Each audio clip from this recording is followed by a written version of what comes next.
कैसे हैं आप? आज मैं इनकम टैक्स का सेकेंड यूनिट जो कि बीकॉम फोर्थ सेमेस्टर में पूछा जाएगा उसके कुछ एमसीक्यू क्वेश्चन आपके सामने लेकर आया हूँ। देखिए पहला क्वेश्चन, फर्स्ट क्वेश्चन, निम्नलिखित में से कौन सी आय कर मुक्त है? चार ऑप्शन दिए गए हैं, महंगाई भत्ता, नगर क्षेत्र पूरक भत्ता, विदेशी भत्ता और चिकित्सा भत्ता। इसमें से ऑप्शन सी सही है, विदेशी भत्ता। State which of the following allowances is exempted? Option C, foreign allowance. Second question,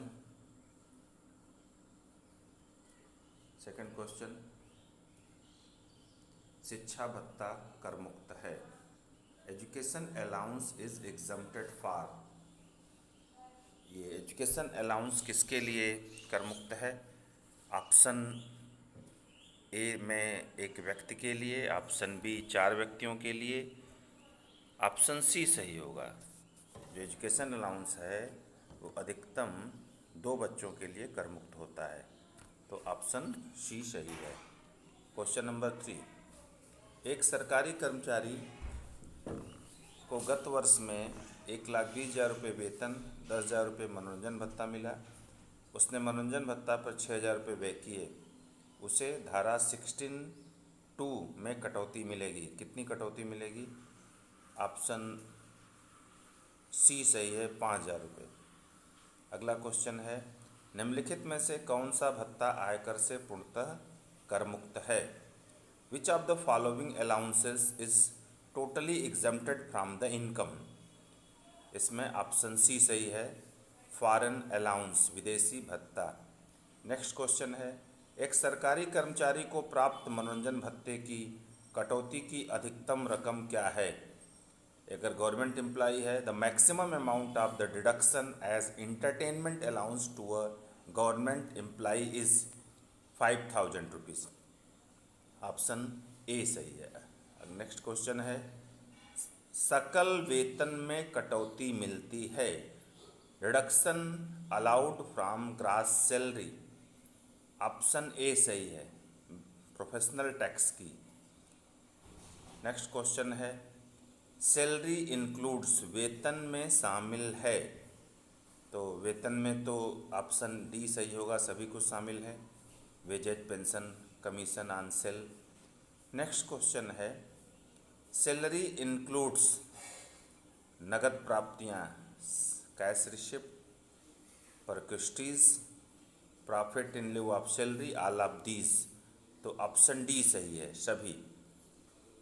9th, मनोरंजन भत्ते की छूट मिलती है।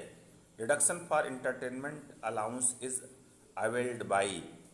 तो इसका ऑप्शन ए सही है, सरकारी कर्मचारी को। Next question, government employee. Next question 10, मान्यता प्राप्त प्रोविडेंट फंड खाते में जमा ब्याज कर मुक्त होता है। Interest credited in recognised provident fund account is exempted.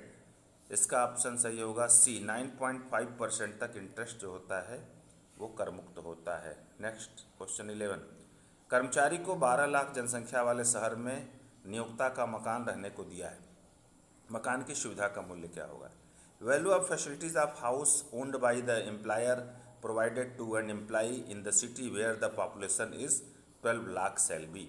तो आपको पता है कि अगर मकान नियोक्ता का है तो अगर पॉपुलेशन जो है 10 लाख से कम होती है तो 7%, 7.5%, और अगर 10 लाख से ज़्यादा और 25 लाख से कम होती है तो 10%, और 25 लाख से पॉपुलेशन ज़्यादा होती है तो 15% का रिडक्शन मिलता है। क्योंकि इसमें 12 लाख दिया हुआ है इसलिए इसका ऑप्शन सही होगा बी, 10%। माली की सुविधा का मूल्य कर योग्य होता है। Value of the facility of gardener is exempted. अगर माली की फैसिलिटी मिली है तो किसके लिए एग्जम्प्टेड होगी? स्पेसिफाइड एम्प्लॉई, ऑप्शन बी सही है। 13, नियोक्ता के लिए शिक्षा की लागत 1,200 प्रतिमाह प्रति बच्चा है। कर्मचारी के लिए बच्चे की निःशुल्क शिक्षा के लिए कर योग्य मूल्य क्या होगा? Cost of education for the employer is 1,200 per month per child. For the employee taxable value of free education to his child shall be. Option B सही होगा, 1,200 पर मंथ। नेक्स्ट है, निजी चिकित्सालय बिलों की क्षतिपूर्ति कर मुक्त होगी। Reimbursement of medical bills of private hospital is exempted up to, तो इसका ऑप्शन बी सही होगा। नेक्स्ट है मकान किराया भत्ता पूर्णतः कर मुक्त होता है, एक सीमा तक कर मुक्त होता है, बड़े शहरों में कर मुक्त होता है, सरकारी कर्मचारियों कर मुक्त होता है। हाउस रेंट अलाउंस इज, तो हाउस रेंट अलाउंस जो है वो ऑप्शन बी सही है, exempted to a certain limit. 16, Agra में रहने वाले कर्मचारी को प्राप्त मकान किराया भत्ता कर मुक्त है।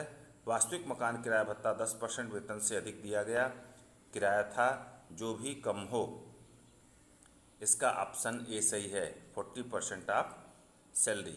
नेक्स्ट क्वेश्चन, एक कर्मचारी को ग्रेच्युटी प्राप्त नहीं होती तो उसे प्राप्त एक मुश्त पेंशन कर योग्य होगी। 17, the commuted pension in the case of employee does not gate gratuity shall be taxable, option D सही होगा, 1/2 of total pension. Question number 19, गैर सरकारी कर्मचारी जो कि ग्रेच्युटी भुगतान अधिनियम 1972 के अंतर्गत आते हैं उनके लिए करमुक्त ग्रेच्युटी की अधिकतम सीमा क्या है। इन the case of non government employee covered by the payment of gratuity act 1972, what is the maximum amount of gratuity exempted from tax, इसका ऑप्शन सी सही है, 20 लाख 20 लाख तक। नेक्स्ट क्वेश्चन है, एक सरकारी कर्मचारी को प्राप्त ग्रेच्युटी की रकम होगी। Gratuity received by A government employee is, इसका ऑप्शन ए सही होगा, फुल्ली एग्जम्प्टेड। नेक्स्ट क्वेश्चन है, भुगतान सेवाओं के बदले में समय समय पर मिलने वाली राशि को रकम है। पेंशन, पेंशन की एक मुश्त राशि, ग्रेच्युटी इसमें से कोई नहीं, पेंशन। नेक्स्ट क्वेश्चन है, कर्मचारी द्वारा न ली गई छुट्टियों के बदले में प्राप्त रकम की अधिकतम करमुक्त राशि है। Maximum exempted amount of encashment of earn leave received by an employee is, तो ऑप्शन डी सही होगा, 3 लाख रुपए। नेक्स्ट है, छंटनी के कारण क्षतिपूर्ति की अधिकतम करमुक्त राशि है। Maximum amount of exemption in the case of compensation on retirement is, retrenchment is छंटनी, तो इसका ऑप्शन सी सही होगा, 5 लाख। स्वेच्छा से अवकाश ग्रहण करने पर क्षतिपूर्ति की अधिकतम कर मुक्त राशि क्या होगी। Maximum amount of exemption in the case of compensation on voluntary retirement, option B सही होगा, 5 लाख रुपए, 5 लाख। 24, सेवानिवृत्त होने पर प्राप्त मान्यता प्राप्त प्रोविडेंट फंड की राशि कर मुक्त होती है। Amount received from recognised provident fund at the time of retirement is exempted, option D सही होगा, पूरा अमाउंट। सरकारी कर्मचारी के अवकाश ग्रहण करने पर कर मुक्त है, इसका ऑप्शन डी सही होगा, ऑल ऑफ द एबव।